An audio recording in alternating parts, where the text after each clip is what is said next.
Iran మీద చాలా జాలి, గాజా మీద చాలా జాలి, ప్రభుత్వం తప్పు చేస్తోంది, ఇరాన్ మనకెంతో మిత్రదేశం అంటూ గంభీర ప్రకటనలు చేసినటువంటి సోనియమ్మ మన పక్కనే ఉన్నటువంటి బంగ్లాదేశ్, మన పక్కనే ఉన్నటువంటి పాకిస్తాన్, మన పక్కనే ఉన్నటువంటి ఆఫ్ఘనిస్తాన్, ఈ దేశాలలో హిందువుల ఊచకోత జరిగింది రీసెంట్గా.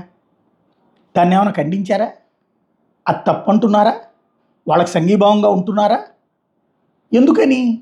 ఓన్లీ పర్టిక్యులర్గా ముస్లిం సామాజిక వర్గానికి సంబంధించి, అందులో కూడా అక్కడ తనుకుంటున్నారే, అక్కడ ఉన్నటువంటి షియాలు చేతుల్లో సున్నీలు ఇబ్బంది పడుతున్నారే, సున్నీ ముస్లింలు నానా తెప్పలు పడుతున్నారే, వాళ్ళు కూడా ఎదురు తిరుగుతున్నారే.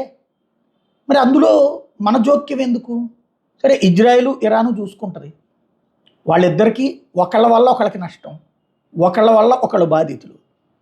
అక్కడికి స్పందించినటువంటి మనం మన దేశానికి సంబంధించిన మన హిందువులని ఇక్కడ అన్యాయం చేసినటువంటి దేశం గురించి ఎందుకు మాట్లాడడం? అక్కడ ఎందుకు స్పందించాలనుకో? ఇదొక్కసారి ఆలోచించుకోవాల్సి.